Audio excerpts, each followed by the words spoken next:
Welcome to Season 4 of The Jag Show. We're going to start with what I learned this year at Podcast Movement and how you can improve your show. And now, a look at what's trending in the podcast world and how it can help your show.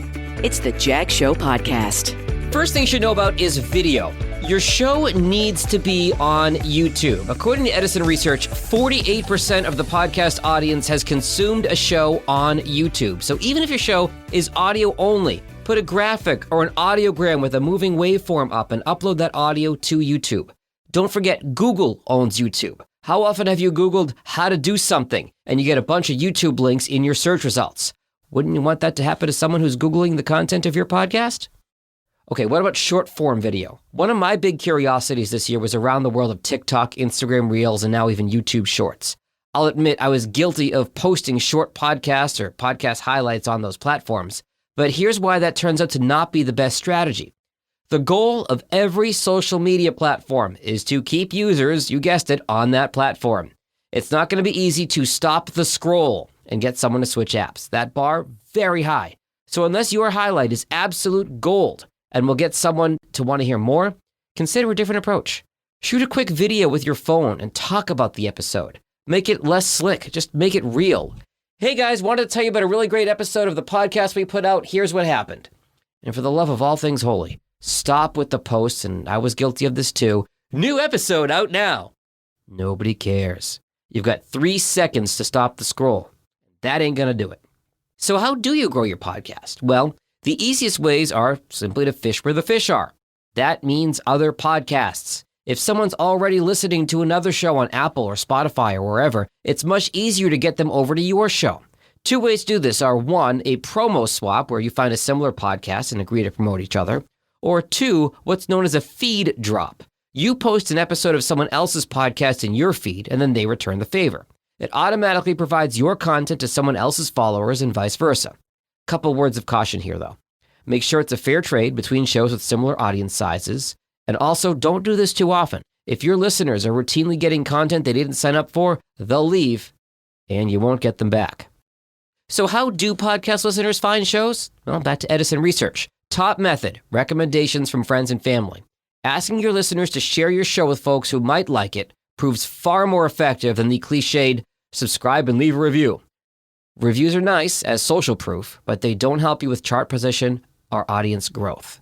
Second most popular way behind recommendations that people find podcasts, internet search, mainly Google, of course. Now remember, Google can't search audio yet, but it can search text. So make sure you've got at least a good paragraph or 2 in your show description and in your podcast host and on YouTube. YouTube specifically, by the way, the number 3 way folks find shows, and other social media comes in 4th. Finally, and this advice comes from James Cridland of Pod News, don't be afraid to advertise IRL, in real life. It's very easy to post on social, but what about billboards, coffee shops, communities of people who share an interest with your podcast, or even just shaking hands and kissing babies? Podcasting is a one-to-one medium. Don't be afraid to promote your show that way.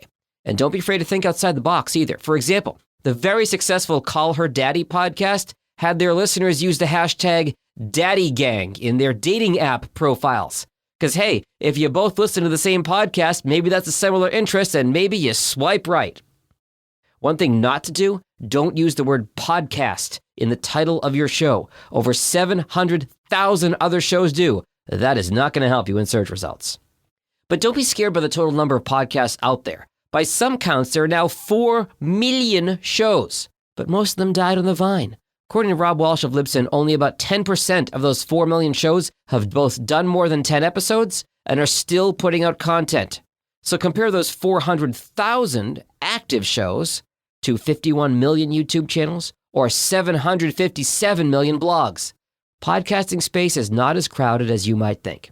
And if the growth of your show is slowed, evaluate the show itself. How can you make it better?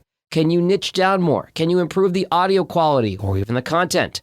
Don't be afraid to ask for feedback from friends, family, and especially listeners. Figure out how to make your show more shareable. Another great session I went to was presented by Jay Klaus, where he talked about using Twitter and email to grow your show. Twitter's algorithm tends to be more forgiving of posting links than the other social media apps, but my real takeaway here was about the email. It's very easy to grow and cultivate an email database with Aweber, MailChimp, whoever you want to use, And when you email out a new episode of your show, you are landing directly in someone's inbox, not hoping a social media algorithm is going to show them your content. And even if you get a 25% open rate, which is industry standard, that is still better than hoping that Mr. Zuckerberg's bots like what they see and show it to other people. Have an email opt-in link on your website. Promote that link everywhere you go, in all your bios. You might want to also consider a lead magnet, like a white paper or something in your field that has some value. It's free to give away. All it's going to cost someone is their email address. And even if an email subscriber doesn't immediately listen to your show, you're staying top of mind for them, and there's a decent chance they'll come around eventually. All right, do you have a branded podcast for your business? I work with many clients on this. If so, the key is to make the podcast about something interesting and then find a way to tie in your brand secondarily. This session was moderated by Dave Beasing of Sound That Brands, which is the company behind the very successful Inside Trader Joe's podcast. Not every brand has the diehard following of Trader Joe's, though. Those Peppermint JoJo's will be here before you know it. Dave posted a question to the group. If his family company made coolers, how could he do a branded podcast? After Shantae Howell from Acast told him that would be a terrible idea, she wasn't wrong, they did dig a little bit deeper. People's BS detectors are high. Don't sell me a cooler. But if you talk about camping trips, Little League games, and more, now you have some potentially compelling lifestyle stories. That's the way to go.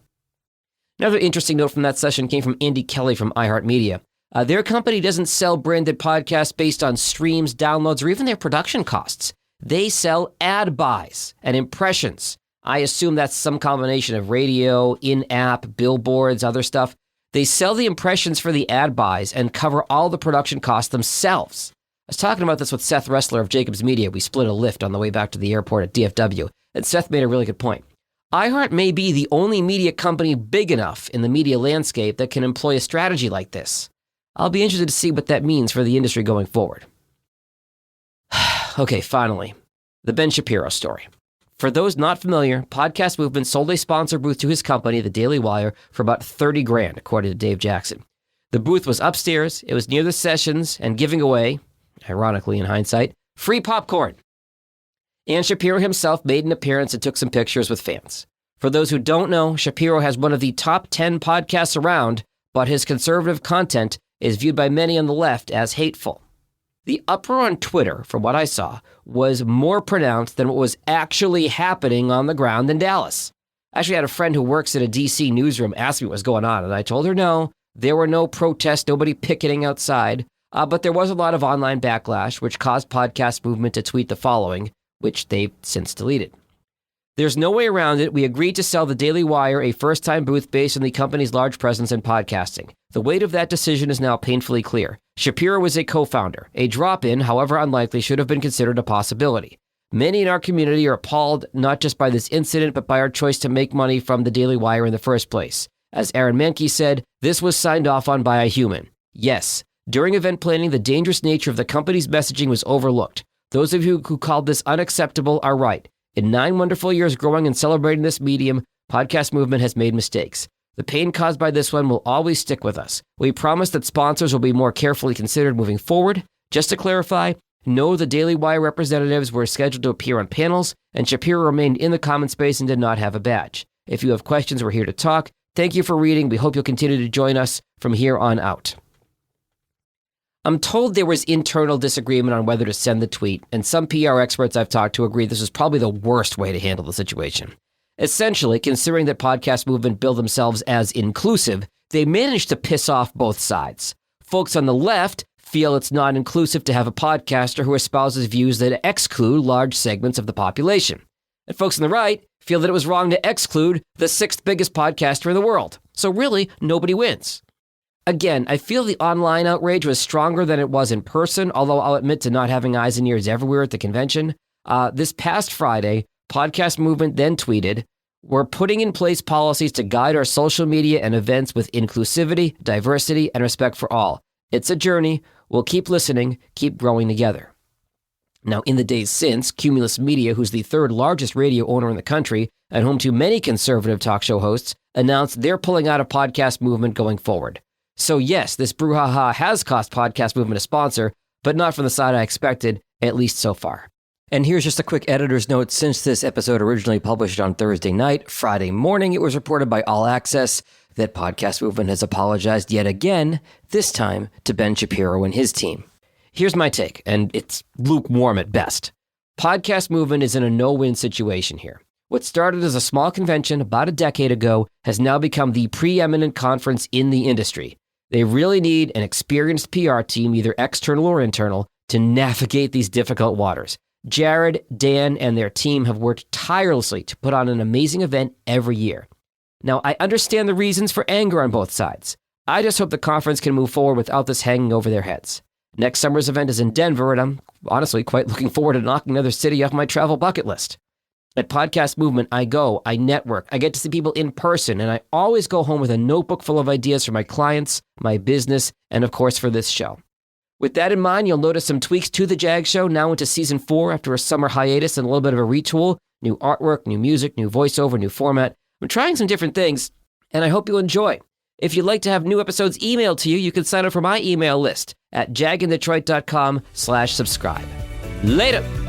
The most popular ways to grow a podcast are recommendations of friends and family. So share this episode with someone you know. And for any questions you have about podcasts, find Jag online at jagindetroit.com.